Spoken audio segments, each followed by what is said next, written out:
السلام علیکم عزیز طالبات، امید ہے آپ سب خیریت سے ہوں گے۔ بیٹا آپ جانتے ہیں کہ ہم سیرت طیبہ باب صوم کا پہلا حصہ نبی کریم صلی اللہ علیہ وسلم اور مدنی معاشرے کا استحکام یہ سبق ہم پڑھ رہے ہیں۔ ہم نے اس کے مشقی سوال کے جو تفصیلی سوالات ہیں وہ ہم نے یاد کر لیے ہیں، اور اس کے ساتھ ساتھ ہم نے جو مختصر جواب ہے نا پہلا والا وہ بھی کر لیا تھا۔ آج ہم 4 مختصر جوابات جو ہیں ان کے جواب دیکھیں گے کہ ہم کتاب میں کہاں سے ان کو یاد کریں گے، اور یہی آپ کا کام ہوگا، آپ ان کو یاد کریں گے۔ دوسرا والا سوال ہے، مدینہ منورہ میں یہودیوں کے کون سے 3 بڑے قبائل آباد تھے؟ بیٹا آپ کو بتایا تھا کہ جب نبی صلی اللہ علیہ وسلم مدینہ ہجرت کر کے آئے تو وہاں پہ اوس اور خزرج کے جو 2 قبائل مدینہ میں آباد تھے، ان کے علاوہ وہاں پہ یہودیوں کے بھی بہت سے قبائل آباد تھے جن کے ساتھ نبی صلی اللہ علیہ وسلم نے میثاق مدینہ کیا تھا، تاکہ ان کے ساتھ مل کر مدینہ کو جو بیرونی شر اندازی ہے اس سے محفوظ رکھا جا سکے۔ تو جواب ہمارا ہے اگلے ہی صفحے پر کہ مدینہ منورہ میں یہودیوں کے 3 بڑے قبائل آباد تھے، بنو نذیر، بنو قینقاع اور بنو قریظہ۔ ان کا آپ نے تلفظ ٹھیک بولنا ہے اور ان تینوں کے نام اچھی طرح سے یاد کر لینے ہیں، یہی اس کا جواب ہے۔ اس سے اگلا سوال ہم دیکھتے ہیں۔ اگلا سوال ہے، بنو قینقاع کے خلاف کارروائی کا سبب کیا تھا؟ بیٹا یہ لانگ ہم نے کل یاد بھی کیا ہے، لیکن اگر یہ سوال آئے گا تب آپ صرف اتنا سا حصہ اس کا لکھیں گے۔ آپ لکھیں گے، ایک مرتبہ ایک مسلمان خاتون بنو قینقاع کے بازار میں کچھ سامان لے کر آئی۔ سامان بیچ کر وہ کسی کام سے ایک سنار کی دکان پر گئی۔ یہودیوں نے وہاں اس عورت سے بدتمیزی کی اور اسے پریشان کیا۔ جب ان کی شرارت حد سے بڑھی تو عورت نے شور مچا دیا اور مدد کے لیے دہائی دی۔ ایک مسلمان وہاں سے گزر رہا تھا، اس کو پتہ چلا، اس نے یہودی سنار کو قتل کر دیا۔ یہودی اکٹھے ہو کر آ گئے اور اس مسلمان کو شہید کر دیا۔ اب شہید مسلمان کے گھر والوں نے نبی صلی اللہ علیہ وسلم سے شکایت کی تو آپ نے انصاف کے تقاضے پورے کرنے کے لیے بنو قینقاع سے خون بہا طلب کیا، اور ان کے انکار پر صحابہ کرام رضی اللہ تعالیٰ عنہم کے ہمراہ بنو قینقاع کا محاصرہ کر لیا۔ تو بیٹے دیکھیں سوال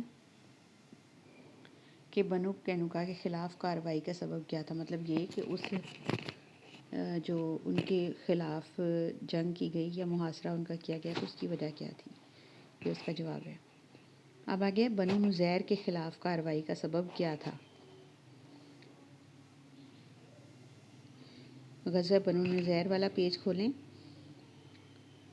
اب دیکھیں کہ ہم اس کی ریڈنگ کر چکے ہیں، تو آپ دیکھیں کہ جب نبی کریم صلی اللہ علیہ وسلم ہجرت کر کے مدینہ آئے تھے نا، اور آپس میں یہودیوں کے ساتھ ان کا معاہدہ ہو گیا تھا، لیکن یہودی اصل میں مسلمانوں کے دشمن تھے اور وہ اکثر ایسی حرکتیں کرتے رہتے تھے جس سے وہ مسلمانوں کو نقصان پہنچا سکے۔ تو انہوں نے تب بھی شرارت کی بنو نذیر نے۔ سن 4 ہجری میں، یہاں سے ہم نے سوال کا جواب شروع کرنا ہے۔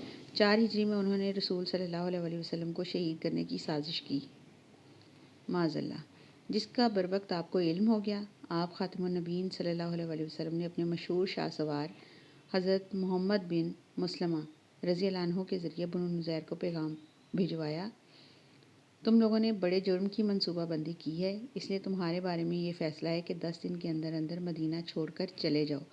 اس کے بعد مدینہ طیبہ میں جو یہودی نظر آئے گا اسے قتل کر دیا جائے گا۔ تو یہ سوال تھا کہ بنو نذیر کے خلاف کارروائی کا سبب کیا تھا؟ تو یہی سبب تھا کہ انہوں نے نعوذ باللہ نبی صلی اللہ علیہ وسلم کو قتل کرنے کی سازش کی تھی۔ مسلمانوں کو بنو نذیر کی شکست کا کیا فائدہ پہنچا؟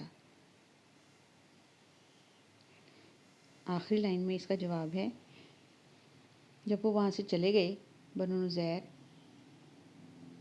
تو ان کے جانے کے بعد مسلمانوں کو مال غنیمت کے طور پر بہت سا اسلحہ اور بڑی تعداد میں جنگی ساز و سامان اہل ایمان کے قبضے میں آ گیا۔ اس طرح مسلمان عسکری اور دفاعی طور پر مضبوط ہوئے. عسکری یعنی فوجی، دفاعی دفاع کے لحاظ سے، حفاظت کی مدینہ کی حفاظت کرنے کے لحاظ سے مضبوط ہو گئے. اور مدینہ طیبہ بنو نذیر کے ناپاک وجود سے پاک ہو گیا. مطلب یہ کہ بنو نذیر اگر وہاں رہتے تو وہ مسلمانوں کے ساتھ کبھی بھی مخلص نہیں تھے، اور وہ کوئی نہ کوئی ایسی سازش ضرور کرتے رہتے جس سے مسلمانوں کو نقصان پہنچتا. اس لیے بنو نذیر کے وجود سے پاک ہونا بھی ایک بڑی کامیابی تھی.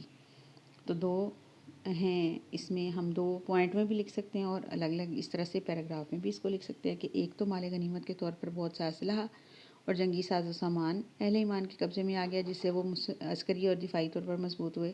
اور نمبر 2 یہ کہ مدینہ طیبہ بنو نذیر کے ناپاک وجود سے پاک ہو گیا. تو یہ سوالات ہیں جن کے آپ نے مختصر جواب یاد کرنے ہیں. 4 سوال ہیں، صرف آپ نے یاد کرنا ہے، ان کو لکھنا نہیں ہے. اچھی طرح سے یاد کیجیے گا. اللہ آپ کا حامی و ناصر ہو. اللہ حافظ.